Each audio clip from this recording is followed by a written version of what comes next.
This is the Russian Dynamite, Masha Slamovich. Becca here. This is Not America's Sweetheart, Davian. And It's Billy Starks. And the super fly guy, Trayvon Jordan. This is the flyest high flyer, Jalen Brandon. Hardcore Princess, Jules Malone. Hi there, this is the Bubblegum Princess, Alexia Nicole. This is the Brazilian Wonder Woman, Christy Jane. This is the baddest black belt, Chennai Kai. This is Kid Bandit. The smash hit Joel Bateman. This is Robin Renegade. Cody Hawk. Brutal Bob Evans. And you are listening to Wrestling with Entertainment, one of my favorite podcasts in the whole wide world. This is Flyboy Andrew Cass, and you're listening to Wrestling with Entertainment.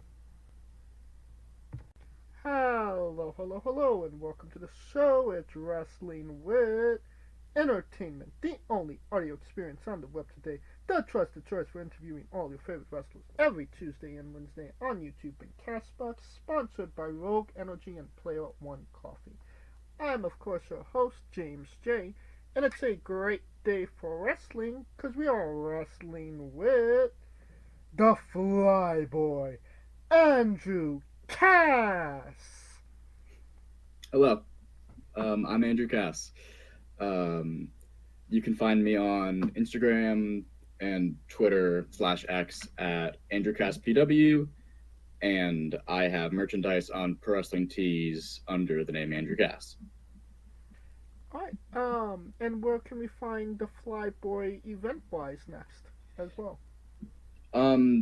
Based on what's coming out, I believe my next show is at East Bay Pro Wrestling in Pacheco, California on September 14th. Okay. And you don't have to go looking for it. All of the links to all his social media will be in the description of the video below, but on YouTube and Castbox. Alright. Alright, let's get into it. You work for East Bay Pro Wrestling and Oasis. Can you tell us about your relationship with those companies? I train with East Bay and I'm there a lot. Pretty much every time they have a show, you'll find me there. And if I'm not there, you might find me at Oasis. I work with a few other promotions as well. I work with Full Queer, Wrestling for Rights. I work with Phoenix Pro Wrestling. And I believe those are the ones that I mainly work with.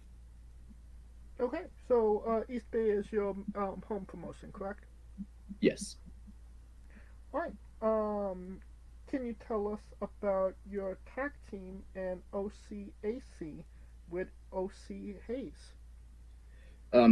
We were actually put together kind of last minute as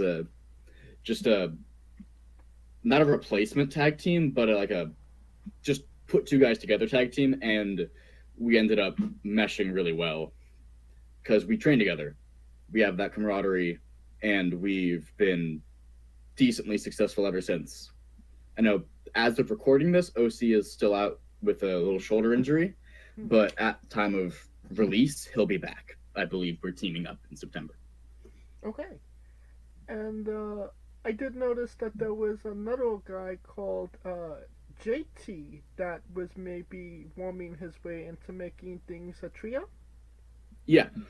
We had an issue with another group that we needed a third person for, and since JT also trains with us and had issues with the same people, me and OC agreed, if we need a third, he's our third.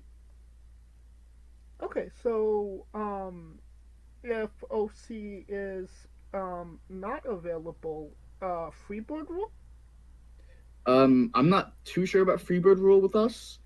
I've tagged with JT a couple times, but I just don't know about Freebird rule yet because we haven't had that much time to iron that out as a group. Okay. And that being said, OC Hayes, what is a pet peeve about him that you just don't understand? I don't know if I have a super tell-all answer. My main one is just that it annoys me how much better than me he is.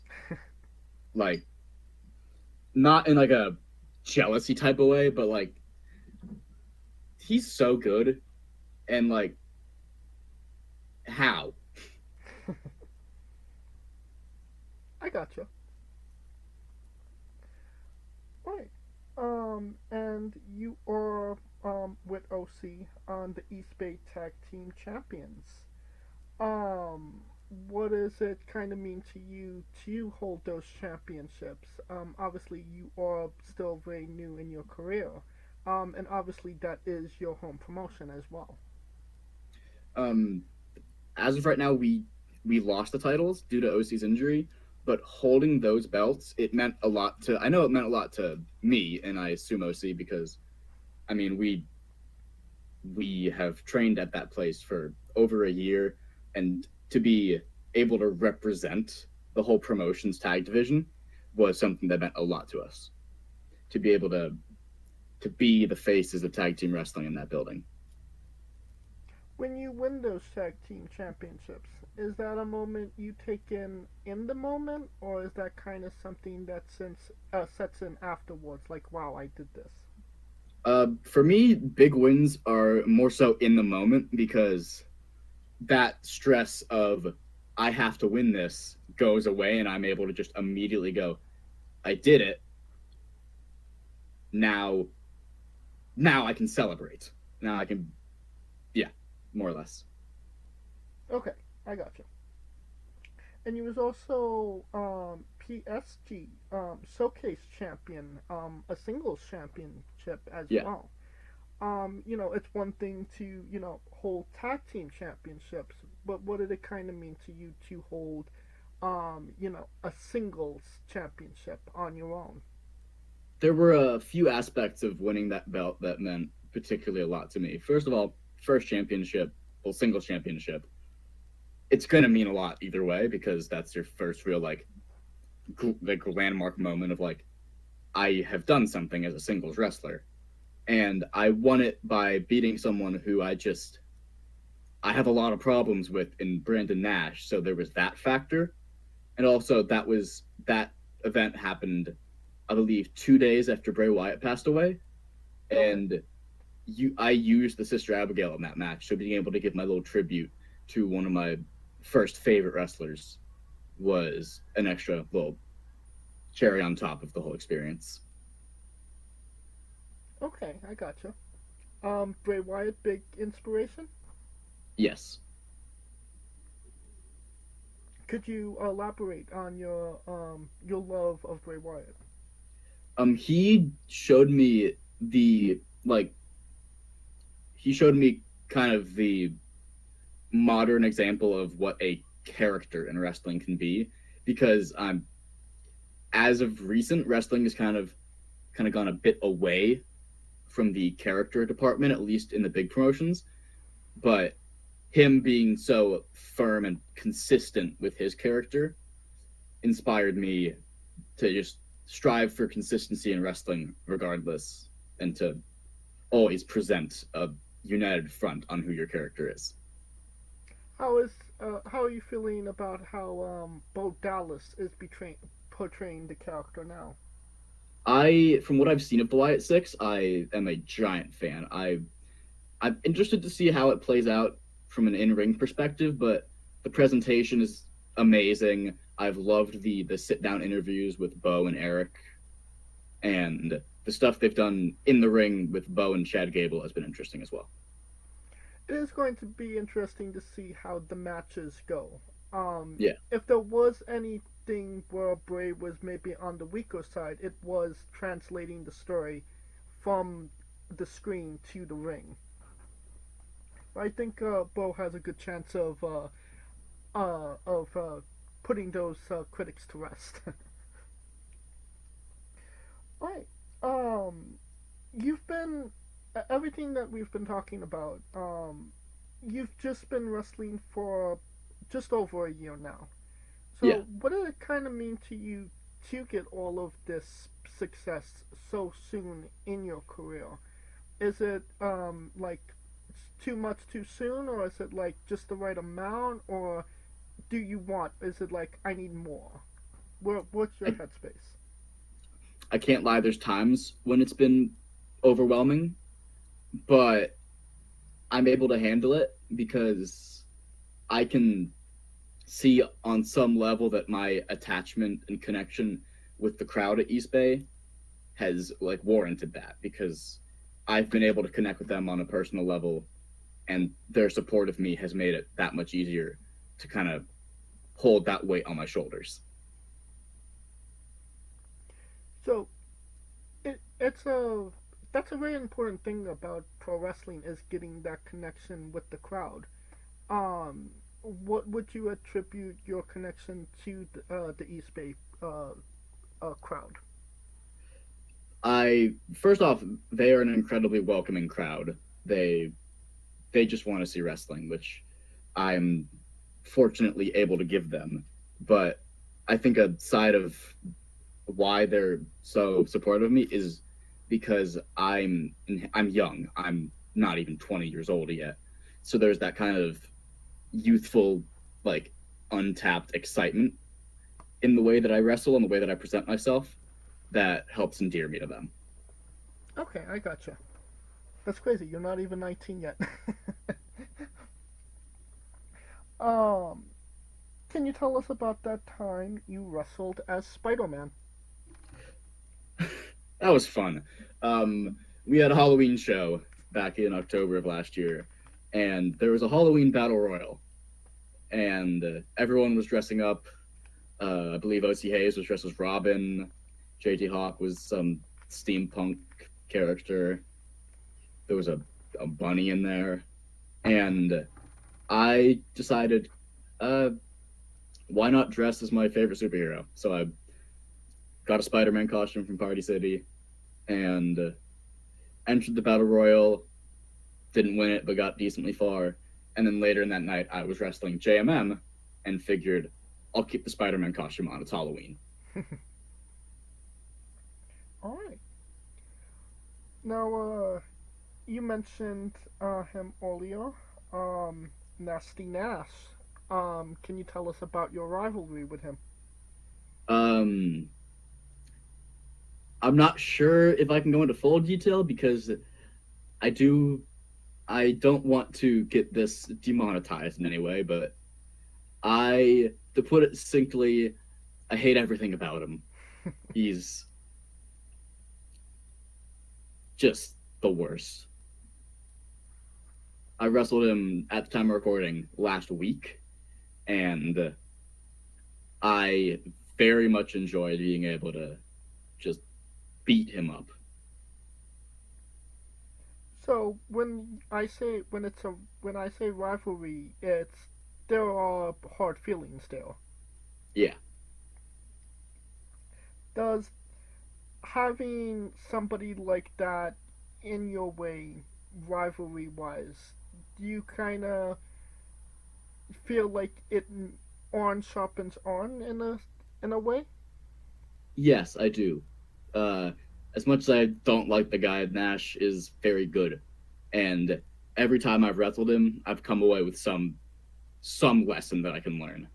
Because I've wrestled him a lot, I believe 6 times at East Bay, and each time I've walked away with a new lesson.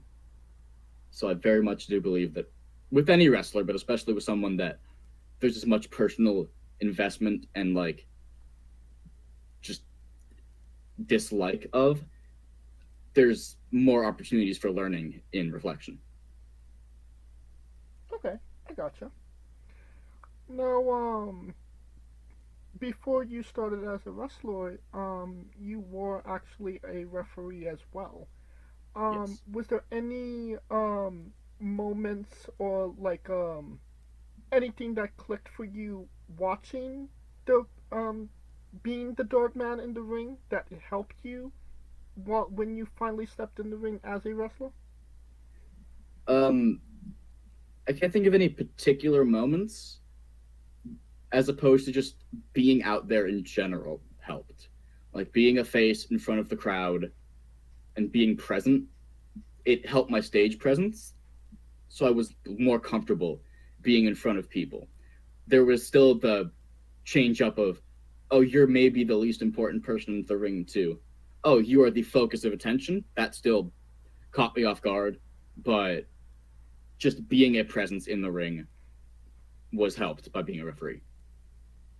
Did you have an issue with being in front of crowds before that? Not especially especially, I just hadn't done it in such a, I don't know if theatrics the right word, but that type of environment, because I've been an athlete my whole life, and part of being an athlete is some innate level of performance.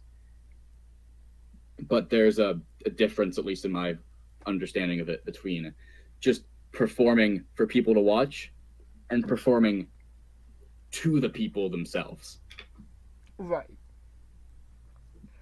And being a referee, sometimes they get mixed in the action as well. Any crazy rough bumps or interesting things happen in the ring while you was a referee? Luckily, I was able to stay pretty safe as a ref. My last match reffing was the only time where I got close to that, because that would be the first time I interacted with Nash on a show. And he essentially, because he had just won the PSG Showcase title, and he came out and essentially challenged me to a match. And that was how my debut happened. So the rivalry between you and Nash starts from day one. Yeah.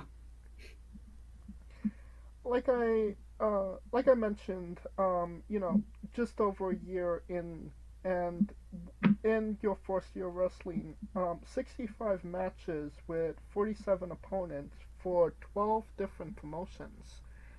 That's practically almost unheard of when it comes to indie wrestling. Maybe you'll get 12, maybe 24 matches. Do you kind of see that as an advantage to have so many matches under your belt so soon in your career? I definitely believe there's give and take with it, because on one hand, you're constantly getting out there and constantly learning and constantly honing your craft. There is also the aspect of, well, you're fighting almost every weekend, sometimes more than once a week, and your body kind of doesn't do the best with that. So I've noticed that has come to kind of bite me in the behind several times. But overall, I'm very happy that I'm able to wrestle as frequently as I do, because wrestling is what I feel like I was born to do, and being able to do it this frequently outweighs any sort of negative that I can think of. I gotcha. Alright, I think it's time for that segment once again. Andrew's Bizarre Adventure. You're a pro wrestler that goes up and down the roads, and weird, crazy, and bizarre things are bound to happen. Can you tell us a road story that fits that description? I don't have the craziest road stories, but I do have one that I think it fits this interview, and it's situationally funny. So I'm driving home from an Oasis show, and my car's battery dies. Ooh. So I'm pulled over on the side of the road, and you'll never guess who has to help with my car. Brandon Nash. Oh my god. Very tense experience, but thankfully there was, I'm not sure if it's still there, but there's at least some part of him that's decent. So he helped me out, and then we parted ways, and in hindsight, I do wish I got my hands on him a little bit, but what can you do? So there is some classiness in the nasty of Nash. There was at the time. I'm not sure if it's still a thing. Alright, so maybe when it comes to things outside of the ring, there's maybe a shred of humanity there. There's a little bit, possibly. Alright, good story. Well, we've been talking about, you being the fly boy. When does the fly boy become a fly man? I don't quite know. Because for now, I'm keeping the name Flyboy because I'm young and I can look feasibly young for a while. But I feel like even more so than the age aspect, it's just the intensity with which I present myself. Because right now I'm happy-go-lucky, more or less. I'm the kid that everyone likes, and it'll be interesting to see if someone pushes me past that, because I've come very close a couple times, but I've always been able to keep just a shred of likability. I am interested to see if anyone pushes me past that limit. All right, so somebody needs to get you to your fly mitzvah.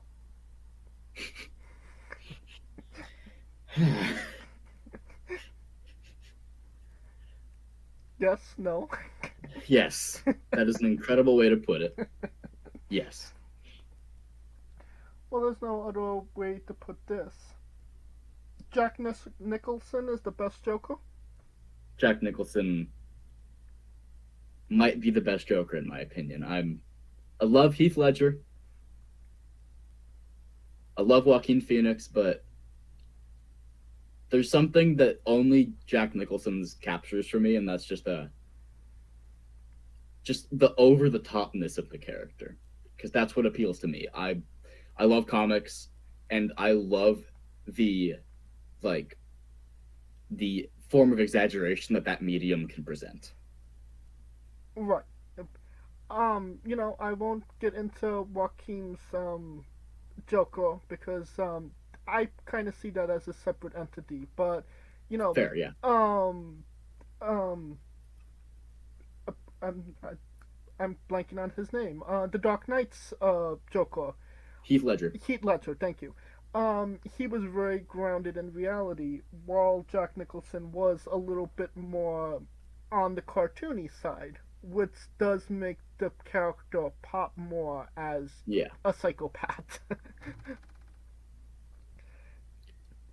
I just think that there's enough self-serious characters in the Batman universe that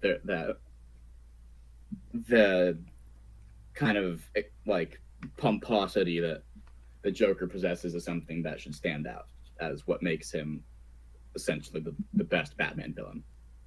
Because everyone has pieces of what the Joker has, and the Joker is just the culmination of that. Right. As I think it was put, the Batman and the Joker are opposite ends of the coin. One is order and one is chaos. Yeah. I'm assuming the original Batman movie is your favorite? It's actually not. Huh, really? It's actually maybe my fifth. Because I love the Dark Knight trilogy, as a whole. That whole trilogy is amazing, but my favorite Batman movie's got to be the most recent one with Robert Pattinson. Really? Yeah, just as the film nerd that I am, it just itches some part of my brain that none of the other movies are able to capture. You know what? It's surprisingly, I didn't think it was bad. I did like Robert Pattinson as Batman. I thought he was a good Batman. I didn't necessarily think he was a good Bruce Wayne, though. Yeah, I could see where that opinion can come from, yeah.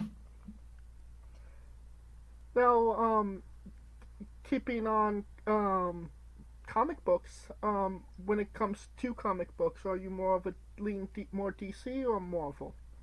I'm very much so a DC fan. Okay, so what's your go-to? My go-to as far as comics go, I don't keep super up to date with current comics just because it's an expensive hobby to have, and I don't have that sort of money. But I do like picking up old stories in trade paperbacks, and recently I've just been reading through a lot of the classic Superman stories, like Whatever Happened to the Man of Tomorrow. I'm blanking on the one where he gets put in the alien trap thing that sets him to a dream. I just read All-Star Superman, and that's probably one of my favorite comics ever. So it's mainly Superman, Batman, and the Flash that are my go-tos. I gotcha. Did you ever read the Red Sun Superman book? I've been meaning to read that. It's on my list. I just haven't gotten to it yet. I honestly, when it comes to those alternative reality comic books, it was really good. It doesn't necessarily paint anybody as a major villain. It's just kind of conditions and circumstances. Yeah. When it comes to Batman, what's your favorite that you've read so far? Out of what I've read, I'd say my favorite probably has to be A Serious House and A Serious Earth from, I believe, Grant Morrison. I could be wrong, but the art in that book is incredible, and it just captures the just otherworldly aspect of Batman that I like seeing represented. I gotcha. Is there anything on your list that you want to read, haven't read, haven't been able to get? I've been meaning to read Long Halloween for a while. I just haven't gotten around to getting that. I've been meaning to just dive into Green Lantern comics a lot more, but I haven't been able to just dedicate some time to that yet. I gotcha. Well, Long Halloween is a long read, but it is definitely a good read. Yeah, glad to hear. Definitely a lot of twist. And Green Lantern, you can't go wrong with the Jeff Johns. Yeah, that's what I have starting it in my list. Yeah. If I could recommend to anybody, start with Jeff Johns. It's always going to be good shit. Alright. Now, can you tell us your Kurt Angle? Currently, at time of recording, I'm kind of revisiting my first opponents. Like, I just dealt with Nash. Then this upcoming Saturday for me, I have Kakameng, who was my third ever opponent. And I'm just hit because after losing my tag titles, and my partner essentially, due to injury, I've been on the kind of road of self-discovery, trying to figure out more or less what can make me the better version of myself. I gotcha. But I was referring to you telling AIs that you're Kurt Angle. Oh. Yeah, I do that sometimes. I don't like AI as a concept, but I think it's funny to mess with it and just make it stupider. Well, on that we could both agree on.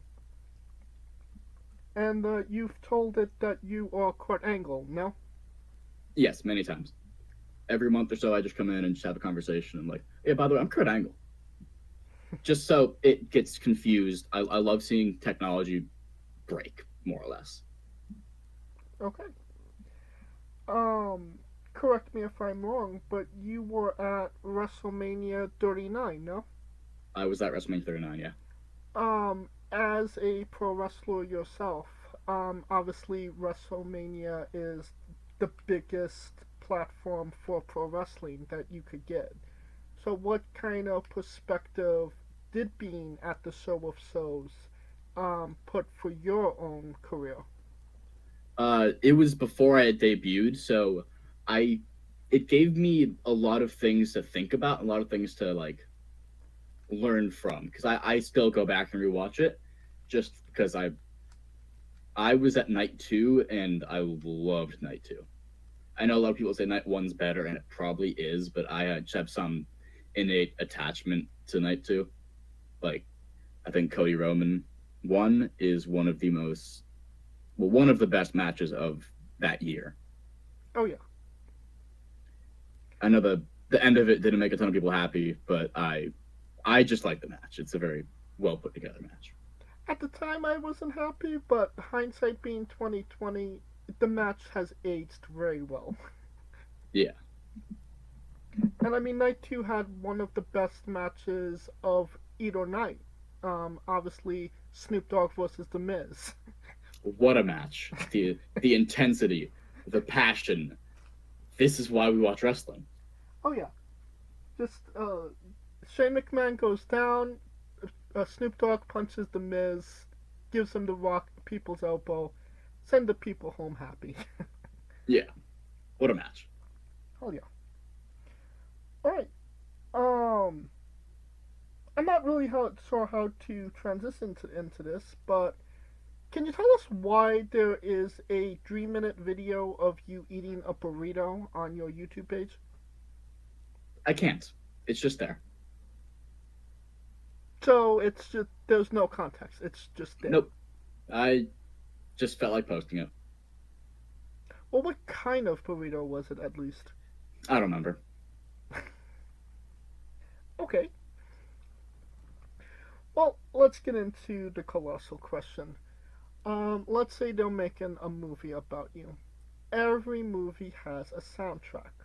What would be the first 3 songs on your movie soundtrack? First 3 songs in my movie soundtrack. That's a good question. I like that.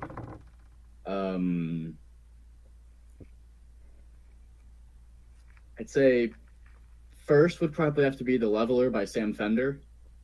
Okay. Just because I feel like that song is a good intro song to a soundtrack. And I also happen to like it a lot. I'd put What the People Say by Queens of the Stone Age on there. And I'd probably have to say either Shiner in the Dark by Royal Blood or Never Ending Moment by Des Rocks. Okay. And definitely a solid picks there. Now that we have the soundtrack down, everybody knows you get the soundtrack first, then you write the script, and then you go to casting. Who plays Andrew? And you can't say yourself because you are obligated to make a Stan Lee-esque cameo. Okay, good. I'm not that good at acting. That's a weight off my shoulders. That's a good question. So we're going off current ages, right?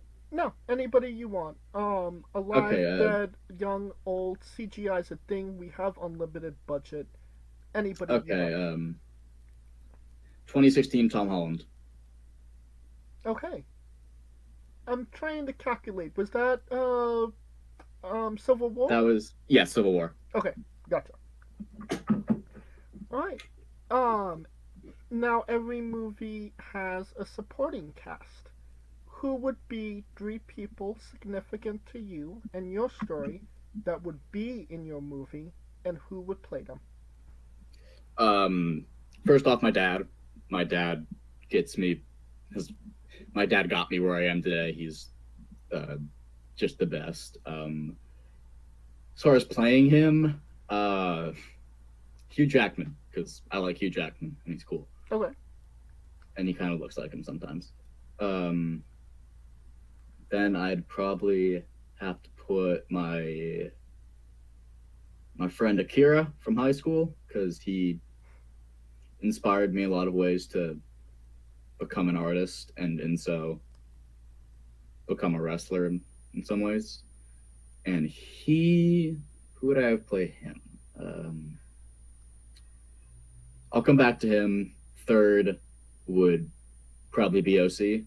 Okay. Because you gotta have your tag partner in there. Of course. And as far as OC goes, maybe Michael J. White from a bunch of TV shows. He played Spawn. Okay. If not him, then John Boyega. There you go. And then back to Akira. I'm blanking on the actor's name, but the guy who played Beast Boy on the Titans show, I liked him. He was cool. I know who you're talking about. Yeah. I can't remember the name, but yes, I know who you're talking about. Yeah. Right. It sounds very superhero-centric casting. Yeah. That's most of the stuff I know. And it's definitely sounding like a blockbuster, and you could pre-order the tickets now. Alright, on a more controversial subject, pineapple on pizza. What's your stance? My stance is I like it. If you don't like it, that's fine. To each their own. There's just so many bigger fish to fry in this world than to worry about what people eat. Okay, so leaning more towards pro. I like it, yeah. Okay. What's your spirit Pokemon?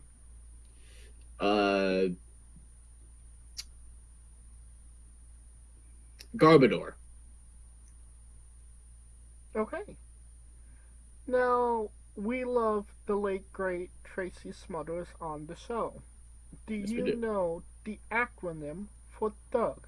THUG. I'm embarrassed to say I do not. Well, T. which version? Tupac or Tracy Smothers? Tracy Smothers. I do not. T is for terrible, H is for hell, U is for ugly, and G is for Jill, 'cause a Doug can't spell. Yes. Hell yeah. We love the late great Tracy Smothers, trying to keep the memory alive on the show. We do. And just backtracking a bit, the name of the actor that plays Beast Boy on Titans is Ryan Potter.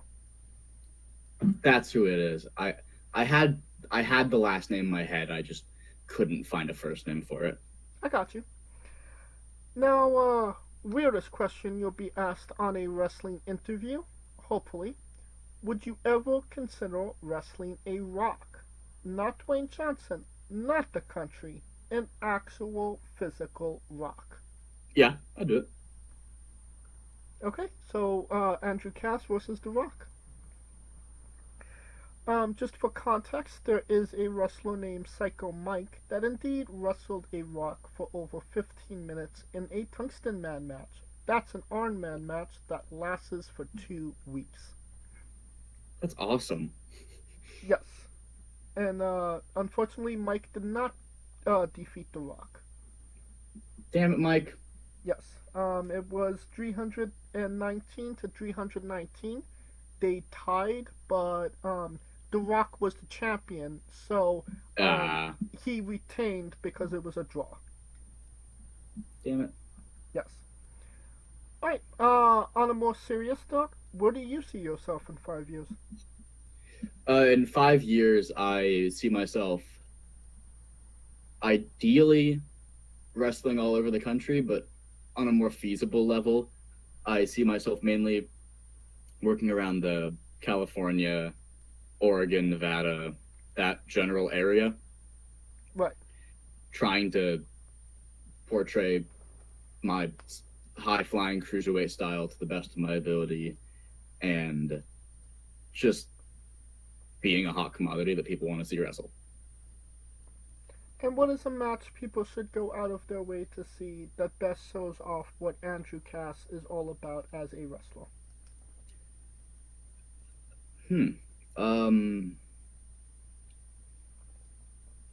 I'd say one of my better showings, recency bias, whatever, it's from just the past weekend, me versus Brandon Nash. Again, I'm particularly proud of my showing in this match.